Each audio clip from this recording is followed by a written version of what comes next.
एक बहुत ही अमीर आदमी था। वो अपने बेटे की किसी बुरी आदत के लिए परेशान था।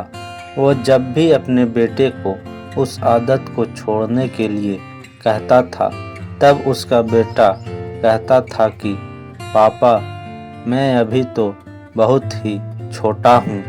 वक्त आते ही मैं धीरे धीरे ये आदत छोड़ दूँगा।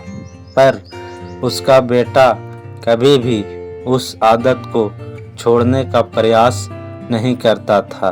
कुछ दिनों के बाद एक महात्मा उसके गांव में पधारे हुए थे। वो आदमी अपने बेटे को उस महात्मा के पास लेकर गया और महात्मा को अपनी समस्या बताई।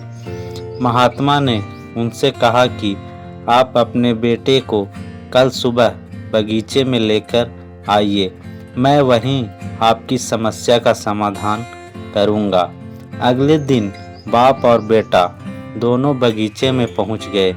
महात्मा ने बेटे से कहा कि आओ बेटा, हम दोनों बगीचे की सैर करते हैं। बगीचे में सैर करते करते महात्मा अचानक रुक गए और फिर उन्होंने बेटे से कहा कि क्या बेटा, तुम इस पौधे को उखाड़ सकते हो?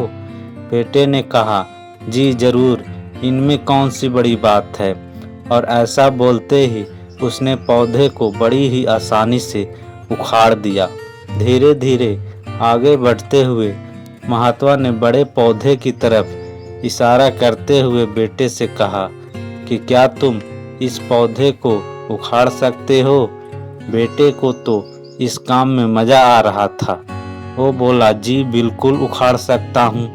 इस बार बेटे को ये काम करने में थोड़ी ज़्यादा मेहनत करनी पड़ी, पर कुछ प्रयत्नों के बाद उसने पौधे को उखाड़ ही लिया। कुछ देर बाद थोड़ा आगे बढ़े वो दोनों और फिर महात्मा ने एक नीम के पेड़ की तरफ इशारा करते हुए बेटे से कहा कि क्या तुम ये पेड़ को उखाड़ सकते हो? बेटे ने पेड़ को पकड़ा और फिर जोर जोर से खींचने लगा। बहुत प्रयत्न करने के बावजूद भी वो पेड़ को नहीं उखाड़ सका। बेटे ने महात्मा से कहा कि इस पेड़ को उखाड़ना तो असंभव है, क्योंकि ये पेड़ तो बहुत ज़्यादा मजबूत है। महात्मा ने बेटे को समझाते हुए कहा कि बेटा ठीक है, इसी तरह बुरी आदतों का साथ होता है। जब तक हमारी बुरी आदत नहीं होती है, तब तक हम उसे आसानी से छोड़ सकते हैं। जैसे ही हमारी बुरी आदतें पुरानी हो जाती है, तब उसे छोड़ना मुश्किल हो जाता है और कई बार तो नामुमकिन हो जाता है। मोरल: हम अपनी बुरी आदतों को आसानी से छोड़ सकते हैं जब तक वो नहीं होती है।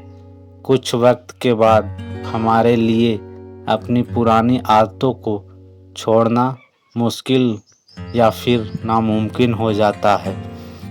कहानी अच्छी लगी हो तो लाइक करें, शेयर करें, कमेंट करें और सब्सक्राइब जरूर करें। वीडियो देखने के लिए आपका बहुत बहुत धन्यवाद।